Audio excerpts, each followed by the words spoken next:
வணக்கம். நான் உங்கள் அன்பான சயின்டிபிக் வேதிக் அஸ்ட்ராலஜர் அஸ்ட்ரோரஞ்சி பேசுகிறேன். நல்லது நினைப்போம், நல்லதே நடக்கும். தொடர்ந்து நம்மளுடைய சேனலில் வரக்கூடிய வீடியோஸ்லாம் பார்த்துட்டு இருப்பீங்க நம்புகிறேன். சயின்டிபிக் வேதிக் அஸ்ட்ராலஜி முறையில், அறிவியல் சார்ந்த முறையில் ஜோதிட கருத்துக்களை பார்த்துட்டு இருக்கோம். எந்த விதத்திலும் மூட நம்பிக்கைகளை போகாமல் உள்ளது உள்ளவாறு எப்படி நம்ம போன ஜென்ம செய்த பாவ புண்ணியங்கள் இந்த ஜென்மத்தில் நம்ம வாழ்க்கையில சாதகமான சம்பவங்களாகவும் சாதகமற்ற சம்பவங்களாகவும் எப்படி நம்மளுடைய வாழ்க்கைக்கு முன்னாடி நம்ம கண்ணு முன்னாடி உருவெடுக்கிறதுங்கிறது பார்க்குறோம். அதில் ஒரு கிரகம் நம்ம ஜாதகத்தில் இருக்கிறது எந்த மாதிரி ஒரு தன்மையை கொடுக்குது, கோச்சார அடிப்படையில் சனி பயிற்சி, ராகு எது பயிற்சி, குரு பயிற்சி உங்களோட ராசிக்கு எந்த மாதிரி ஒரு மாற்றத்தை கொடுக்குது, மாத கிரகங்களோட பயிற்சிகள் மாதந்தோறும் எந்த மாதிரி உங்கள் வாழ்க்கை பயணத்தை ஒரு வழி நடத்துகிறதுங்கிறது நம்ம துல்லியமாக பார்த்துட்டு இருக்கோம்.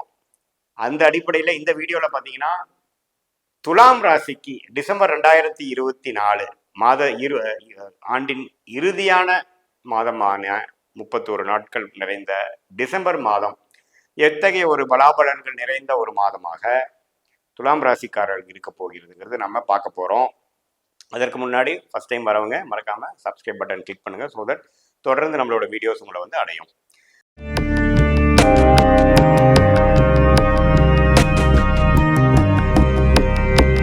இப்போ பார்த்தீங்கன்னா டிசம்பர் மாதம் 2024 ஆண்டு கிரகத்தில் எந்த ஒரு பயிற்சியும் இல்லை. குரு ரிஷபத்திலேயே இருந்து துலாமுக்கு அஷ்டமத்தில் மறைந்து நீடித்திருக்கிறார். எந்த வித பயிற்சியும் பெற போவதில்லை. அதே சமயத்தில் சனி 5ஆம் இடத்திலேயே நீடித்திருக்கிறார். ராகு 6ஆம் இடத்திலும், கேது 12ஆம் இடத்திலும் நீடித்திருக்கிறார் துலாம் ராசிக்காரர்களுக்கு.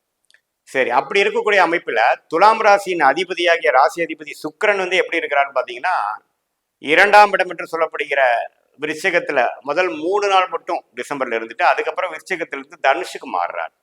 அதாவது 3ஆம் இடத்துக்கு குருவின் வீட்டுக்கு மாறுறார். ஸோ இது எப்படின்னா ஒரு சுமாரான ஒரு விஷயங்கள் இதுவரை கொஞ்சம் வேகமா நடந்துட்டு இருந்த விஷயங்கள் அடுத்த லெவலுக்கு கொண்டு போகலான்னு நீங்க ட்ரை பண்றப்போ கொஞ்சம் ஸ்லோ டவுன் ஆகக்கூடிய அமைப்புகள் கொடுக்கக்கூடிய அமைப்பு தான் இந்த ராசி அதிபதி 3ஆம் இடத்துல போய் மறைவது. அது குருவோட வீட்டுக்கு போகுது. குருவோட வீடு நம்ம நல்ல வீடா இருந்தாலும் சுபத்துவமான வீடா இருந்தாலும் சுக்கிரன் அந்த குருவோட வீடு போகும்போது 3ல் இருந்து 2ஆம் இடம் 8ஆம் இடத்துல இருக்கக்கூடிய ஆக்சஸ்ல இருந்து 3ஆம் இடம் போகும்பொழுது பண விஷயத்துல எதிர்பார்க்கக்கூடிய பண விஷயங்கள் சேர்றதுக்கு லேட் ஆகும். இன்கம் ரைஸ் ஆகிறதுக்கு நீங்க ஒரு ப்ரொமோஷனுக்காக வெயிட் பண்ணிட்டு இருக்கீங்க அல்லது ஒரு இன்சென்டிவ்காக வெயிட் பண்ணிட்டு இருக்கிறீங்களா, கொஞ்சம் லேட் ஆகக்கூடிய அமைப்புகள் துலாம் ராசிக்காரர்கள் ஃபீல் பண்ணுவீங்க. அதே சமயத்துல சூரியனே பார்த்தீங்கன்னா நீடித்து 2ஆம் இடத்துல இருந்து டிசம்பர் 16ஆம் தேதி தான் 3ஆம் இடத்துக்கு வரார். ஸோ டிசம்பர் 16ஆம் தேதி வரைக்கும் சூரியன் இருந்து ஓரளவுக்கு சில நன்மைகள் கொடுக்குறார் விருச்சிகத்துல, நட்பு வீட்டுல.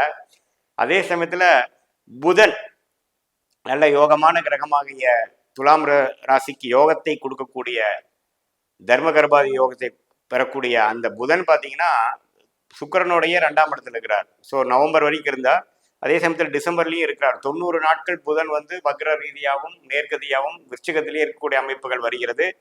குருவின் பார்வையில் இருக்கிறார். ஸோ படிப்பு ரிலேட்டடான விஷயங்கள், அக்கௌண்ட்ஸ், சாஃப்ட்வேர், ஐடி துறையில் இருக்கிறவங்க, சோசியல் மீடியா துறையில் இருக்கிறவங்க, படம் இயக்கக்கூடிய விஷயங்கள், ப்ரொடக்ஷன், கிரியேட்டிவ் ஒர்க்கில் இருக்கிறவங்களுக்குலாம் நல்ல மேன்மையான பலன்கள் பெறக்கூடிய அமைப்பு துலாம் ராசிக்காரர்களுக்கு உண்டு. குறிப்பாக சொல்ல போனால் புதன் தசை நடக்கிறவங்க அவங்களுக்குலாம் மேன்மையான ஒரு விஷயம் கண்டிப்பாக பார்ப்பீங்க. ஏன்னா குருவோட பார்வையில, நேர்கொடிய பார்வையில 2ஆம் இடத்திலிருந்து 8ஆம் இடத்தை பார்ப்பது பண விஷயத்துக்கு நல்ல விஷயமா இருக்கும். பட் ராசி அதிபதி 3ஆம் இடத்துக்கு மாறுவதனால கொஞ்சம் நம்மளுடைய முயற்சிகள்ல கொஞ்சம் தோய்வாகி சில விஷயங்கள் வந்ததுக்கு அப்புறம் அடுத்த கட்ட நடவடிக்கை பண்ணலாங்கிற மாதிரி சில முயற்சிகள்ல ஒரு தாமதங்கள் வரக்கூடிய அமைப்புகள் இருக்கு. நான் முதலே சொல்லியிருக்கேன். செவ்வாய் பார்த்தீங்கன்னா நீடித்து பார்த்தீங்கன்னா 10ஆம் வீட்டிலேயே இருக்கிறார்.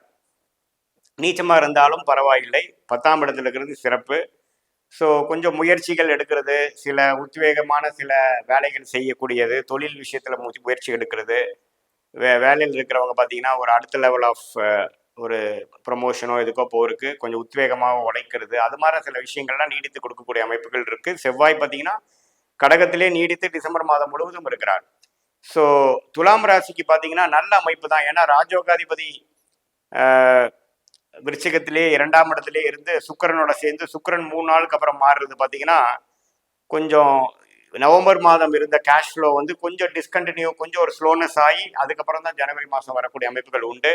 ஸோ இப்போ நம்ம ஆப்டிமிஸ்டிக்காக பிளானிங் பண்ணிடாதீங்க. அகலக்கால் வைக்கிறது எல்லாமே கொஞ்சம் யோசிக்கணும் துலாம் ராசிக்காரங்க. குரு வந்து அஷ்டமத்தில் இருக்கிறத நீ மறந்துடக்கூடாது. இந்த குரு அஷ்டமத்தில் இருக்கிறனால என்னன்னா, உங்களுக்கு பண விஷயத்துல வந்து கொஞ்சம் வர வேண்டியதெல்லாம் கொஞ்சம் ஸ்லோவாக தான் இருக்கும். கிணத்துல போட்ட கல் மாதிரி சில விஷயங்கள் நவராமல் இருக்கும். ப்ராப்பர்ட்டி விஷயமா இருக்கட்டும், உங்களுடைய பூர்வீக சொத்து ரிலேட்டடான விஷயமா இருக்கட்டும், வர வேண்டிய பணம் கடன் கொடுத்து திரும்பி வர வேண்டியது. அதே சமயத்தில் குழந்தைகளால் சில விஷயங்கள் வர வேண்டியது, சில நட்பலன்கள் வர்றதுக்கு வந்து தாமதம் கொடுக்கறது. அதே சமயத்தில் லோன் வேணும்னு நினைக்கிறதுல கொஞ்சம் நம்ம எதிர்பார்த்த அளவுக்கு வந்து நம்ம அபிவிருத்தி பண்ண முடியாமல் டோட்டலாக வந்து ஃபினான்ஷியல் விஷயங்கள் கொஞ்சம் ஸ்டக் ஆகக்கூடிய அமைப்புகள் வந்து குரு அஷ்டமத்தில் இருக்கிறது கொடுக்குறார்.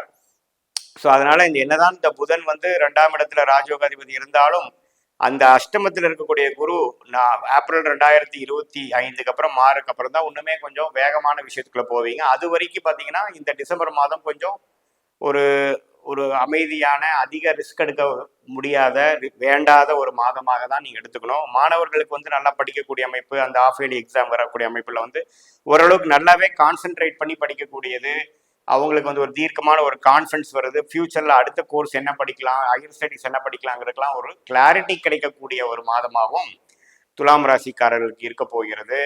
அதே சமயத்தில் வேலை விஷயத்தில் நிறைய கற்றுக்க முடியும். சில நுணுக்கங்கள் வந்து கற்றுக்கக்கூடிய ஒரு விஷயம். ஐடி சாஃப்ட்வேர், மீடியா துறை, எல்லா இந்த சோஷியல் மீடியா ரிலேட்டடாக இருக்கிறவங்க பார்த்தீங்கன்னா நிறைய கற்றுக்கக்கூடிய முடிவு இருக்குது. ஏன்னா புதனே பார்த்தீங்கன்னா குருவின் பார்வையில் இருக்கிறது, அது 2ஆம் இடத்துல இருக்கிறது ரொம்ப நல்ல விஷயம்.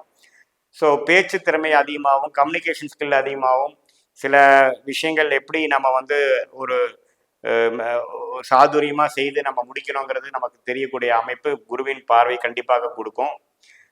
சனி வந்து 10ஆம் பார்வையாக பார்த்தாலும் அது குருவால் பார்க்கறதுனால கொஞ்சம் பெரிய ஒரு தப்பு வராது.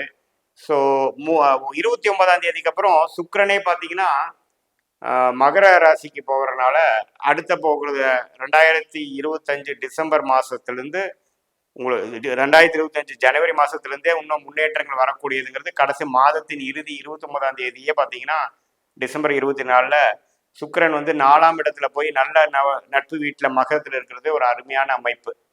ஸோ அதுக்கு வேணுங்கிற ஒரு ஃபவுண்டேஷன் கொடுக்கக்கூடிய அமைப்பாகவும், கொஞ்சம் ஒரு நிதானமும் பொறுத்திருந்து போகிறதும், பெரிய ரிஸ்க் எடுக்க தேவையில்லாத ஒரு மாதமாக தான் டிசம்பர் மாதம் வந்து துலாம் ராசிக்காரர்கள் இருக்கு.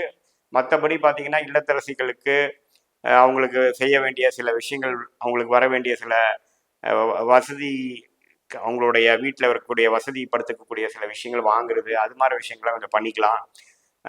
மற்றபடி பார்த்தீங்கன்னா பிள்ளைகளால் சில அவங்களுக்காக சில செய்யணும், சில செலவுகள் இருக்குதுங்கிற விஷயங்கள் கொஞ்சம் நீடித்து இருக்க தான் செய்யும். ஏன்னா 5ஆம் இடத்துலேயே வந்து சனி இருக்கிறது அந்த தன்மையை தான் கொடுக்குது.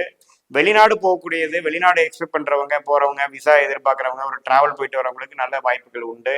அதே சமயத்தில் ஸ்டாக் மார்க்கெட்டில் இன்வெஸ்ட் பண்ணுறவங்க அவங்களுக்கும் பார்த்தீங்கன்னா ஓரளவுக்கு இந்த டைமில் ஒரு நல்ல மேன்மையும் லாபமும் கிடைக்கக்கூடிய ஒரு அமைப்பு கண்டிப்பாக ரிஷபராசிக்காரர்களுக்கு உண்டு.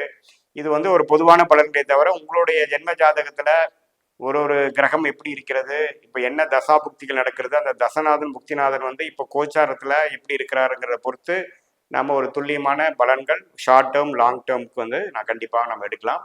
மீண்டும் மற்றொரு காணொலியில் சந்திப்போம். நன்றி, வணக்கம்.